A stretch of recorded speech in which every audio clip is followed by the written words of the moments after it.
Hello students and welcome to Pendulum EDU. Pendulum EDU पे आपका स्वागत है।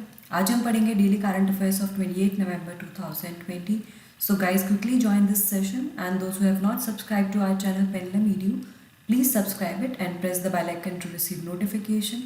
ये हमारा बाइलिंगुअल सेशन है जिसमें हम current affairs Hindi as well as English दोनों में कवर करते हैं। तो आपसे रिक्वेस्ट है कि आप डेली करंट अफेयर्स रोज़ाना फॉलो करिए, आप जिस भी एग्ज़ाम की प्रिपरेशन कर रहे हैं, बिकॉज डेली करंट अफेयर्स अगर आप डेली मतलब पढ़ेंगे फॉलो करेंगे सो इससे आपको ये फ़ायदा होगा कि जब आप मंथली करंट अफेयर्स का रिवीजन करते हैं तो आपके लिए काफ़ी ईज रहता है एंड आपकी प्रिपरेशन बहुत अच्छे से हो जाती है। सो चलिए हम लोग पहले प्रीवियस डे की न्यूज़ को रिवाइज कर लेंगे एंड देन हम करंट डे की न्यूज़ पढ़ेंगे। So first and this is constitution day was celebrated on 26 नवंबर। 26 नवंबर को संविधान दिवस मनाया जाता है। और ये 26 नवंबर को क्यों मनाया जाता है? क्योंकि 26 नवंबर 1949 में हमारे जो संविधान था, हमारा जो कॉन्स्टिट्यूशन था, उसको अडॉप्ट किया गया था एंड 26 जनवरी 1950 में ये इफेक्ट में आया था। इसीलिए इस दिन को एज अ रिपब्लिक डे या गणतंत्र दिवस के रूप में मनाया जाता है। हमारे संविधान की बात करें तो ये लॉन्गेस्ट रिटन कॉन्स्टिट्यूशन है वर्ल्ड का और इसमें 22 पार्ट्स, 448 आर्टिकल्स, 12 शेड्यूल्स और एक प्रियाम्बल है। और डॉक्टर B.R. अम्बेडकर जो थे वो ड्राफ्टिंग कमेटी के चेयरमैन थे। ये काफ़ी एग्जाम में क्वेश्चन भी पूछा जा चुका है। Next is PM unveils a book on the life of Shri Guru Nanak Dev. Shri Guru Nanak Dev की जीवनी पर, उनके आइडियल्स पर एक बुक रिलीज की गई है एंड इस बुक को कृपाल सिंह जी ने लिखा है। The book has been written by Kripal Singh. Next is union cabinet approved MOU, एक समझौता ज्ञापन ब्रिक्स देशों के बीच में कॉपरेशन के लिए साइन किया गया है in the field of physical culture and sport. और इससे ब्रिक्स नेशन के जितने भी स्पोर्ट्स पर्सन हैं उन सभी को लाभ मिलेगा। वो सभी जो भी इंटरनेशनल स्टैंडर्ड्स हैं उनको मीट करने के लिए उनको तैयार किया जाएगा। नेक्स्ट इज न्याय बंधु app iOS version launched and now this will be available on Umang platform. तो ये जो न्याय बंधु ऐप है इसको 2019 में लॉन्च किया गया था, 2019 में इसको लॉन्च किया गया था by the ministry of law and justice. और ये इसीलिए किया गया था ताकि एक प्लेटफॉर्म मिल सके लोगों को, जो एडवोकेट्स हैं, जो वकील हैं, जो अपना जो सर्विस है वो फ्री ऑफ कॉस्ट प्रोवाइड करना चाहते हैं, अपनी स्वेच्छा से प्रोवाइड करना चाहते हैं। तो इस ऐप के माध्यम से वो, इस प्लेटफॉर्म के माध्यम से वो बेनिफिशियरी से कनेक्ट हो सकते हैं एंड इसका iOS वर्जन लॉन्च किया गया है। और अब उमंग प्लेटफॉर्म के जरिए, उमंग ऐप की हम बात करें तो ये 2017 में लॉन्च किया गया था और अभी इसकी जो 3rd एनिवर्सरी है वो सेलिब्रेट हुई थी एंड उसी एनिवर्सरी के उपलक्ष्य में उमंग अवार्ड्स भी दिए गए थे। तो उसमें एक प्लैटिनम पार्टनर अवार्ड जो था वो EPFO को दिया गया था। यहाँ पे जो अवार्ड दिए गए वो बेस्ड ऑन के लास्ट 6 मंथ्स में उमंग ऐप पे कितना ट्रांजैक्शन हुआ है उस बेसिस पे था एंड यहाँ पर EPFO का सबसे ज़्यादा ट्रांजैक्शन रहा ऑन दी उमंग ऐप, तो उनको प्लैटिनम पार्टनर अवार्ड से सम्मानित किया गया। EPFO क्या है? EPFO employ provident fund organisation है, ठीक है। Next is national portal for transgender persons and Garima Greh have been launch by the union minister. तो जो union minister of social justice and empowerment है उन्होंने जो ट्रांसजेंडर पर्सन्स हैं उनके लिए एक नेशनल पोर्टल लॉन्च किया। इसके अलावा उन्होंने एक गरिमा गृह भी लॉन्च किया। ये जो गरिमा गृह है ये एक शेल्टर होम की तरह होगा जहाँ पर उनको शेल्टर, फूड, मेडिकल केयर, इस तरह की फैसिलिटीज़ मिलेंगी। इसके अलावा उनको स्किल डेवलपमेंट भी प्रोवाइड किया जाएगा ताकि वो आत्मनिर्भर होकर जी सकें, वो एक डिग्निफाइड लाइफ को वो जी सकें। Next is NITI Aayog issues a report titled Mitigation and Management of COVID-19 Practices from India's States and Union Territories। तो जैसे रिपोर्ट का टाइटल है, कितने जो भारत के केंद्र शासित प्रदेश हैं या फिर जो राज्य हैं उन्होंने क्या क्या स्टेप्स लिए COVID-19 को मैनेज करने के लिए, कैसे उससे डील की, उन सभी का जो है आकलन किया गया है एंड एक रिपोर्ट में इसको जारी किया गया है बाय नीति आयोग।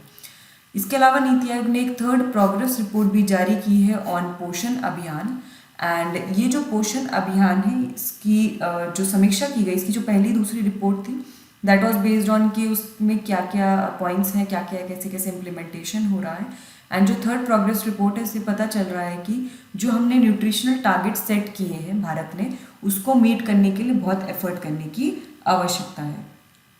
पोषण अभियान जो है ये गवर्नमेंट ऑफ इंडिया की फ्लैगशिप प्रोग्राम है under the ministry of women and child development, और ये 2018 में लॉन्च किया गया था। इसका मेन एम यही है कि जो न्यूट्रिशनल आउटकम है, चाहे महिला हो चाहे बच्चे हों, ठीक है, महिलाओं में चाहे गर्भवती महिलाएं हैं या फिर जो लैक्टेटिंग मदर्स हैं, उन सभी में जो न्यूट्रिशनल आउटकम्स है उसको बेहतर करना। क्योंकि इस प्रोग्रेस रिपोर्ट में पाया गया, जो अभी हाल ही में NFHS national family health survey 4 जो जारी किया गया, उसमें पता चला कि 50% से अधिक जो महिलाएं हैं, चाहे वो गर्भवती हैं चाहे वो गर्भवती नहीं हैं, वो एनीमिक है, यानी कि उनमें आयरन की कमी है। ठीक है, तो यहाँ पर ये चीज़ नोट की गई। देन इसके अलावा जो स्टंटिंग है, चाइल्ड स्टंटिंग के जो केसेस हैं वो अभी भी काफ़ी हैं भारत में। ठीक है, तो इन सबको एड्रेस करने की ज़रूरत है।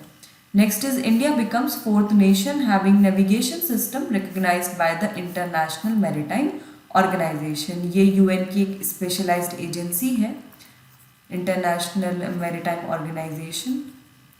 ठीक है, एंड इसने जो भारत की जो नेविगेशन सिस्टम है विच इज़ IRNSS, इसको रिकग्नाइज कर लिया है। इससे पहले भारत से पहले सिर्फ 3 कंट्रीज थी जिनको ये रिकग्निशन मिला है, which includes US, Russia and China. ठीक है, इसमें US का GPS global positioning system, then Russia का ग्लोनास एंड जो चाइना है इसका BeiDou. Okay, so BeiDou navigation system, ये इन सबको रिकग्निशन मिला है। Next is international day for the elimination of violence against women. ये 25 नवंबर को मनाया जाता है कि महिलाओं के खिलाफ जो भी हिंसा है उसके उन्मूलन के लिए एक अंतर्राष्ट्रीय दिवस है।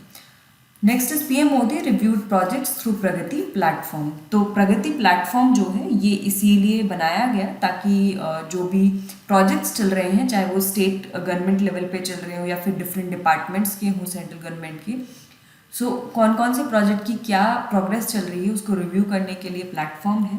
इसकी फुल फॉर्म है proactive governance and timely implementation platform. And ये 33rd इंटरेक्शन था प्राइम मिनिस्टर नरेंद्र मोदी का थ्रू दिस प्लेटफॉर्म। चलिए अब हम आज की न्यूज़ देख लेते हैं। First is SDG investor map for India was launched by UNDP and invest India. तो sustainable development goal investor map for India जो है ये यूनाइटेड नेशन डेवलपमेंट प्रोग्राम और इन्वेस्ट इंडिया द्वारा प्रारंभ किया गया है। इसमें 18 इन्वेस्टमेंट एरियाज को आइडेंटिफाई किया गया है इन 6 sustainable development goal sector which will help India in attaining it's SDG goals. तो इसका मुख्य उद्देश्य यही है कि 18 ऐसे इन्वेस्टमेंट एरिया आइडेंटिफाई करना जो 6 सस्टेनेबल डेवलपमेंट गोल सेक्टर से रिलेटेड है, जिसमें इन्वेस्टमेंट करने से भारत अपने जो भी SDG गोल्स हैं उनको अचीव कर सकता है। सतत विकास लक्ष्य को वो अपना जो भी लक्ष्य है उनको पूरा कर सकता है। It has identified 8 white spaces in which investor have shown interest. इसके अलावा इसमें 8 ऐसे वाइट स्पेसेस की पहचान की गई है जहाँ पे इन्वेस्टर्स ने अपना रुचि दिखाई है कि वो इन्वेस्ट करेंगे। UNDP की हम बात करें तो United Nations global development network है जो 1965 में फॉर्म हुआ था एंड ये 170 से भी ज़्यादा देशों में कार्य करता है ताकि वहाँ पर जो पॉवर्टी है और इनइक्वालिटी है उसको एलिमिनेट किया जा सके। इसके हेडक्वार्टर कहाँ पर है? न्यूयॉर्क सिटी में है। एंड एक बहुत ही इंपॉर्टेंट इंडेक्स है ह्यूमन डेवलपमेंट इंडेक्स जो ह्यूमन डेवलपमेंट रिपोर्ट के साथ आता है। सो इसको यूनाइटेड नेशंस डेवलपमेंट प्रोग्राम जो है इसको एनुअली पब्लिश करता है। इन्वेस्ट इंडिया की हम बात करें तो ये national investment promotion and facilitation agency है, राष्ट्रीय निवेश संवर्धन और एक सुविधा एजेंसी है जो 2009 में स्थापित की गई थी और एक ये नॉन प्रॉफिट कंपनी है। It comes under the department for promotion of industry and internal trade. तो DPIIT जो कि एक डिपार्टमेंट है under the ministry of commerce and industry, इसके अंतर्गत ये इन्वेस्ट इंडिया आता है।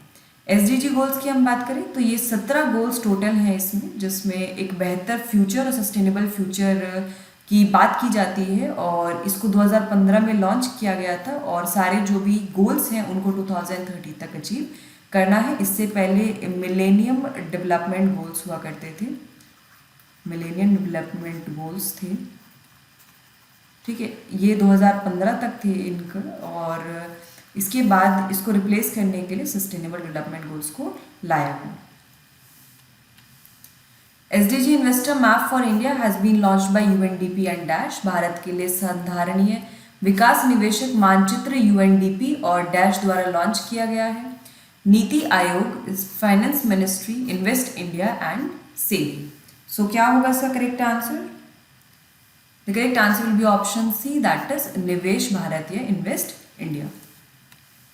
Next is very important news from the sports section. Archery Association of India has been recognized as National Sports Federation by the Sports Ministry.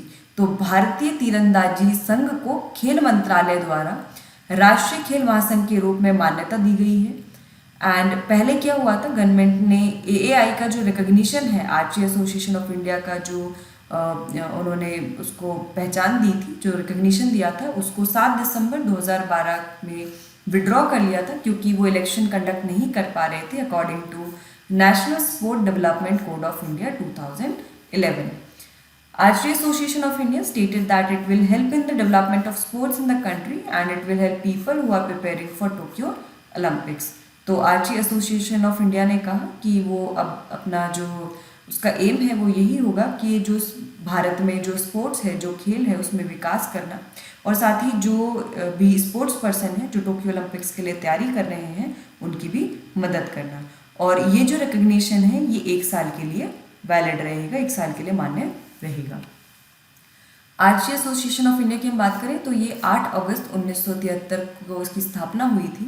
And this is the governing body of archery in India. तीरंदाजी का ये प्रबंधक निकाय है। तीरंदाजी से कुछ related terms हैं, ये इस तरह के क्वेश्चन आते हैं पेपर में रिलेटेड टू स्पोर्ट्स, जैसे इसमें है बो हंटिंग, बो fishing, anchor point, archers paradox etcetera. So question is, recently which among the following organization has been recognized as National Sports Federation by the Sports Ministry? हाल ही में निम्नलिखित में से किस संगठन को खेल मंत्रालय द्वारा राष्ट्रीय खेल महासंघ के रूप में मान्यता दी गई है? Archery association of India, Indian hockey federation, kabaddi federation of India, table tennis federation of India. So the correct answer for this is option A, यानी कि तीरंदाजी एसोसिएशन ऑफ इंडिया को ये मान्यता दी गई है। Next is, this is also important, FC Kohli, जिनको Indian IT industry का फादर कहा जाता है, भारतीय IT उद्योग का पिता कहा जाता है, और TCS के जो पहले CEO थे उनका निधन हो गया एट द एज ऑफ 96। वो TCS के फाउंडर थे और एज CEO उन्होंने 1969 में ज्वाइन किया था।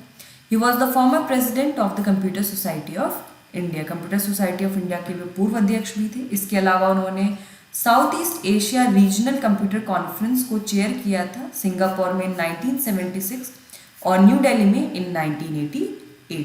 तो उन्होंने 1976 में सिंगापुर और 1988 में नई दिल्ली में आयोजित दक्षिण पूर्व एशिया क्षेत्रीय कंप्यूटर सम्मेलन की अध्यक्षता की थी। इसके अलावा उन्होंने नासकॉम के अध्यक्ष के रूप में भी सर्व किया था from 1995 to 1996। He will be remembered for his valuable contribution to the IT sector of India. Bharat के जो IT क्षेत्र में उसमें उनका बहुमूल्य योगदान था, इसीलिए उनको याद किया जाता है। ये आप देख सकते हैं, ये FC कोहली है। So question is, recently FC Kohli has passed away. He is known as father of which industry? हाल ही में FC कोहली का निधन हो गया। वह किस उद्योग के पिता के रूप में जाने जाते हैं? IT industry, pharma industry, leather industry and textile industry. So the correct answer is option A, that is IT industry. Next is Argentina legend footballer Diego Maradona. He recently passed away due to a heart attack. इनको L पीबे दे ओर यानी कि golden kid के नाम से भी इनको जाना जाता है। He played for Argentinos Juniors, Boca Juniors, Barcelona, Napoli etcetera in his club career. उन्होंने टोटल 91 मैचेस खेले और 34 गोल्स किए फॉर अर्जेंटीना। इसके अलावा उन्होंने 4 फीफा वर्ल्ड कप खेले थे और अर्जेंटीना टीम के वो कैप्टन थे in the 1986 world cup. His one goal in the 1986 FIFA World Cup against England was named the goal of century by FIFA. तो इंग्लैंड के खिलाफ 1986 का जो FIFA विश्व कप हुआ था उसमें उनके एक गोल को फीफा द्वारा गोल ऑफ द सेंचुरी का नाम दिया गया था। इसके अलावा उन्होंने काफ़ी फुटबॉल टीम को कोच भी किया, जिसमें अर्जेंटीना की नेशनल फुटबॉल टीम शामिल है, फुजारी है एंड डोराडोस है। And he is considered one of the greatest players in football. तो फुटबॉल के महानतम खिलाड़ियों में से एक उनको माना जाता था। So question is, recently Diego Maradona has passed away. He was from which of the following countries? हाल ही में डिएगो माराडोना का निधन हो गया है। वह निम्नलिखित में से किस देश से थे? Brazil, Spain, England and Argentina. So what will be the correct answer for this? The correct answer for this is option D, that is Argentina. Next is NSA Ajit Doval will be on a 2-day trip to Sri Lanka. NSA Ajit Doval जो है वो 2 दिन की श्रीलंका यात्रा पर जाएंगे और वहाँ पर वो 4th NSA level trilateral meeting में पार्टिसिपेट करेंगे ऑन मैरीटाइम सिक्योरिटी कॉपरेशन। तो 4वीं NSA स्तरीय त्रिपक्षीय बैठक जो कि समुद्री सुरक्षा सहयोग पर है उसमें वो भाग लेंगे। इसके अलावा डिफेंस सेक्रेटरी श्रीलंका के और डिफेंस मिनिस्टर मालदीव्स के भी पार्टिसिपेट करेंगे, क्योंकि ये ट्रायलेटरल मीट है तो इसमें भारत, श्रीलंका और मालदीव से पार्टिसिपेंट्स होंगे। This trilateral meeting has played a critical role in cooperation among Indian Ocean countries. तो इस तरह की जो बैठक है, त्रिपक्षीय बैठक, इसने इंडियन ओशन, हिंद महासागर के देशों के बीच सहयोग में महत्वपूर्ण भूमिका निभाई है। It provides an opportunity to member countries to discuss various issues related to maritime security in this region. इसके अलावा अब इस तरह की जो मीटिंग होती है, यहाँ पे एक प्लेटफॉर्म मिलता है जहाँ पे जो डिफरेंट मेंबर कंट्रीज़ हैं वो जो भी मैरीटाइम सिक्योरिटी से संबंधित जो भी मुद्दे होते हैं, समुद्री सुरक्षा से संबंधित, उस पर वो चर्चा कर सकते हैं। इन 2011 it was hosted by Maldives. तो 2011 में इसको मालदीव्स ने होस्ट किया था, 2013 में श्रीलंका ने होस्ट किया था एंड 2014 में इंडिया ने होस्ट किया था। नेशनल सिक्योरिटी एडवाइजर की हम बात करें तो ये एक एग्जीक्यूटिव एजेंसी है which is responsible for advising prime minister on matters of national security policy and international affairs. ये एक कार्यकारी एजेंसी है जो राष्ट्रीय सुरक्षा नीति और अंतर्राष्ट्रीय मामलों से संबंधित मुद्दों पर प्रधानमंत्री को सलाह देने के लिए जिम्मेदार होती है। इनका जो पद होता है वो यूनियन कैबिनेट मिनिस्टर के बराबर का होता है।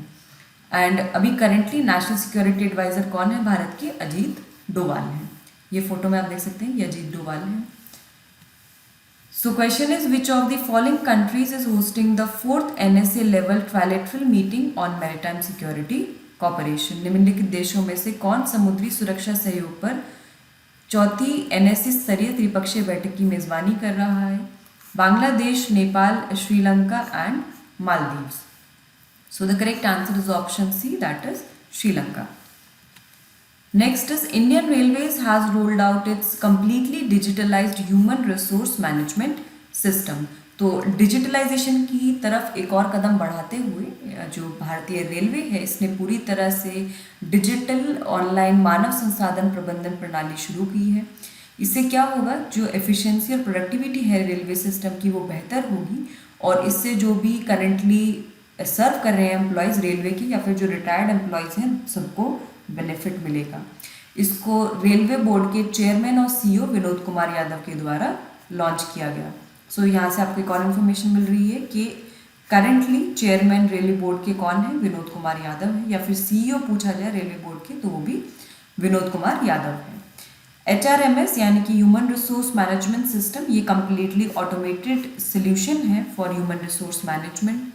ये वेरियस ऑर्गेनाइजेशन में इस्तेमाल किया जाता है अलग अलग काम के लिए, जैसे कि एम्प्लॉय का डेटा स्टोर करने के लिए, पेरोल को मैनेज करने के लिए, रिक्रूटमेंट के लिए, benefits, administration, time and attendance, employ performance management etcetera.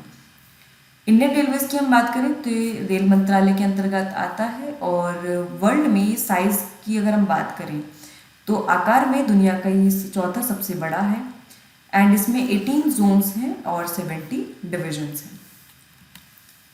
So the question is, which of the following has launched the fully digitalised human resource management system? निम्नलिखित में से किसने पूरी तरह से डिजिटल मानव संसाधन प्रबंधन प्रणाली शुरू की है?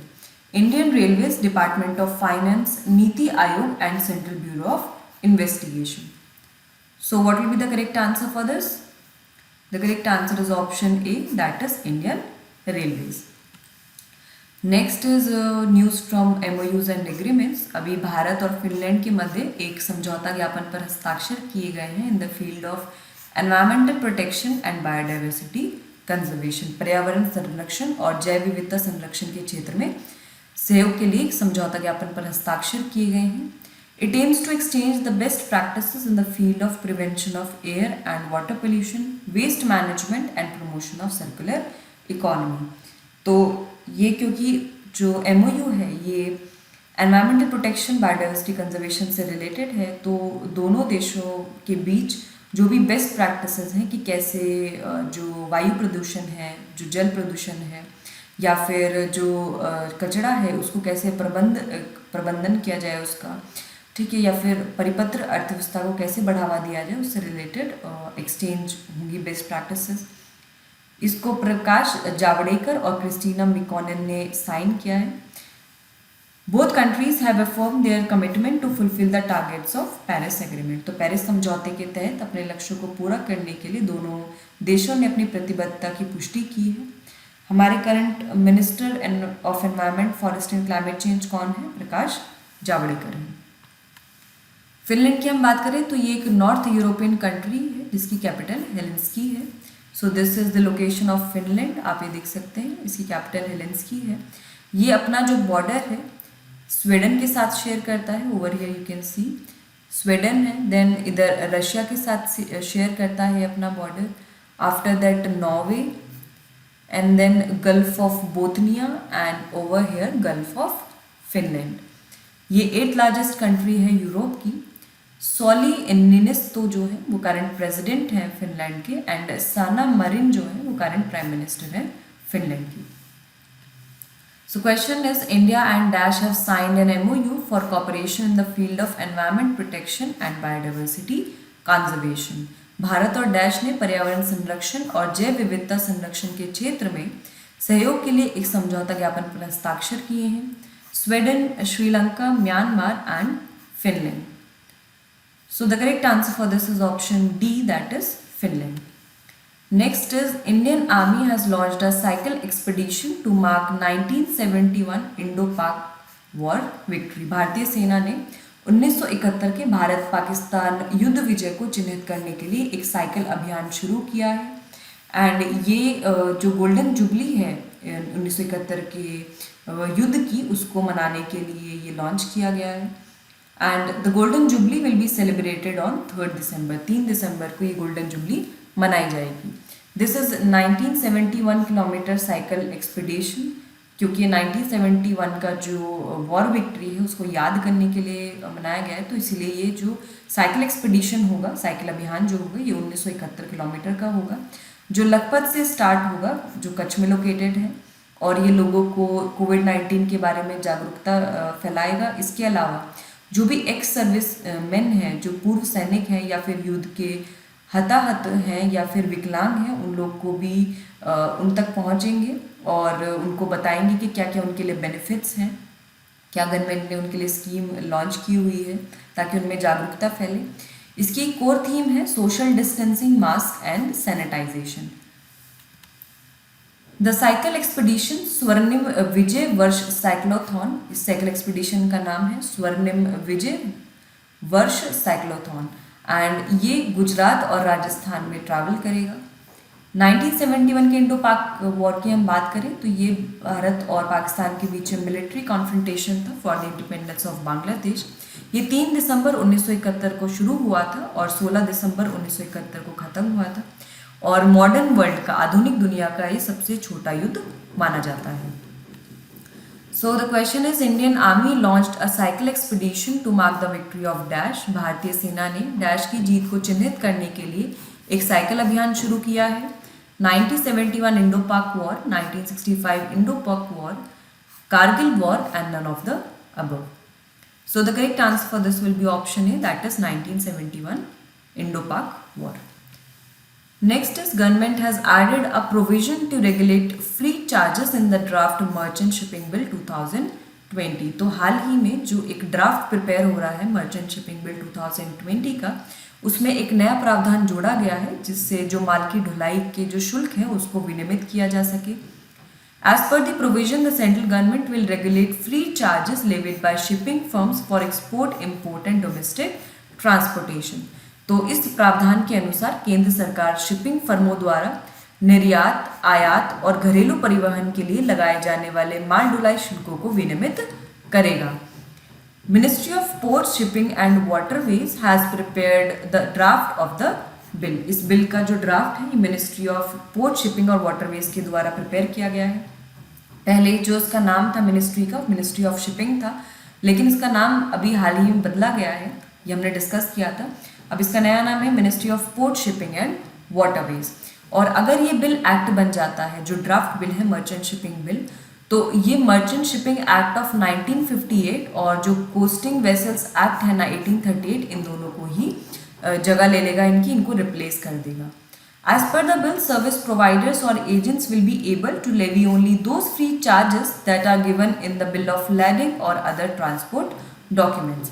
तो बिल के अनुसार सेवा प्रदाता या जो एजेंट हैं वे केवल उन भाड़ा शुल्कों को ले पाएंगे जो बिल ऑफ लोडिंग या अन्य परिवहन दस्तावेज में दिए गए हैं। The terms and conditions for their issuance will be prescribed by the central government। तो उनके द्वारा उनके जारी करने के नियम और जो शर्तें हैं वो केंद्र सरकार द्वारा निर्धारित की जाएंगी। Earlier, the government has tried to provide more autonomy to 12 state-owned major ports by bringing Major Ports Authority Bill 2020, which is still pending in राज्य सभा। इससे पहले सरकार ने मेजर पोर्ट अथॉरिटी बिल 2020 लाकर 12 राज्य स्वामित्व वाले प्रमुख बंदरगाहों को अधिक स्वायत्ता प्रदान करने की कोशिश की है, लेकिन ये जो बिल है ये अभी राज्यसभा में लंबित है। So question is, as per the draft Merchant Shipping Bill 2020, the central government will regulate free charges levied by shipping firms for dash। Merchant Shipping Bill 2020 के मसौदे के अनुसार केंद्र सरकार शिपिंग फर्मों द्वारा डैश के लिए लगाए जाने वाले माल ढुलाई शुल्कों का नियमन करेगी। Export only, import only, domestic transportation only and all of the above. So the correct answer is option D. ये निर्यात, आयात और साथ ही जो घरेलू परिवहन है तीनों के लिए लगाए जाने वाले माल ढुलाई शुल्कों को विनियमित करेगी।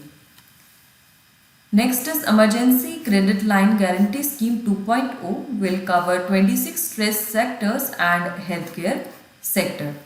सो आपातकालीन क्रेडिट लाइन गारंटी योजना 2.0 केवी कामत समिति द्वारा पहचाने गए 26 तनाव वाले क्षेत्रों और स्वास्थ्य सेवा क्षेत्र को कवर करेगी। The entities which have outstanding credit in the range of 50 crore to 500 crore as of February 21 will be eligible for ECLGS 2.0। तो ये जो स्कीम है ये उन संस्थाओं के लिए लागू होगी जिनका जो बकाया राशि है वो 50 करोड़ रुपए से लेकर 500 करोड़ रुपए है 21 फरवरी तक। Operational guidelines for the scheme have been released by National Credit Guarantee Trustee Company Limited। तो NCGTC के द्वारा इसकी जो ऑपरेशनल गाइडलाइंस हैं, परिचालन दिशा निर्देश हैं, वो जारी कर दिए गए हैं। और ये जो स्कीम है इसको अनाउंस किया गया था by the finance minister as a part of Atmanirbhar Bharat package 3.2। इसका जो ECLGS का जो अर्लियर वर्जन था वो भी कंटिन्यू रहेगा और दोनों स्कीम्स के अंतर्गत 20% of credit dues will be available as working capital without any collateral. तो 20% का जो क्रेडिट बकाया कार्यशील पूंजी के रूप में बिना किसी कोलेटरल के उपलब्ध होगा। ठीक, कुछ जमा नहीं करना पड़ेगा 20% क्रेडिट ड्यूज के लिए। Bank will not charge more than 9.25 interest rate. तो बैंकों को कहा गया है कि वो 9.25% से अधिक का ब्याज नहीं लेंगे। Moratorium on loans will be 1 year under both schemes. तो जो पहला वर्जन था और जो 2.0 वर्जन है स्कीम का, दोनों में ही जो मोरेटोरियम है यानी कि जो अधिस्थगन है वो 1 वर्ष के लिए दिया गया है लोन्स पर। While the first version of ECLGS provides 3 years for repayment, the 2.0 will provide 4 years for repayment। तो पहला वर्जन 3 साल देता था रीपेमेंट के लिए, लेकिन 2.0 जो है इसमें 4 साल मिलेंगे रीपेमेंट के लिए। Overall size of credit will remain at ₹3 lakh crore under the scheme. तो क्रेडिट का जो टोटल आकार रहेगा वो 3 लाख करोड़ रुपए का रहेगा और इसमें जो 100% गारंटी है लोन्स के लिए वो कौन प्रोवाइड करेगा? NCGTC।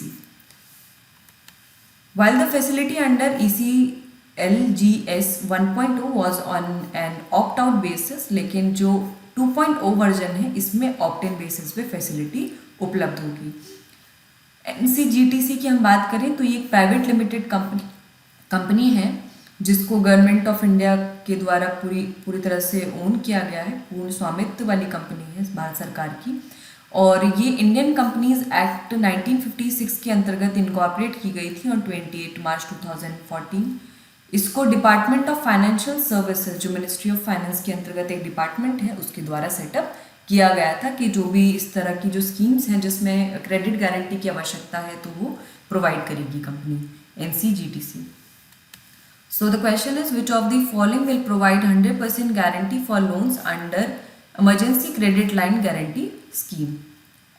निम्नलिखित में से कौन आपातकालीन क्रेडिट लाइन गारंटी योजना के तहत ऋण के लिए 100% गारंटी प्रदान करेगा?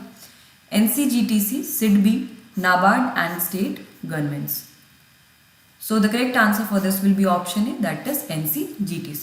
So friends, here we have covered the current affairs and related questions. I hope you like this session. Keep following daily current affairs. Video को लाइक करिए, शेयर करिए और अच्छे से प्रिपरेशन करते रहिए। कोई भी डाउट है, कोई भी सजेशन है, आप कमेंट बॉक्स में मेंशन कर सकते हैं। So all the best guys, thank you so much.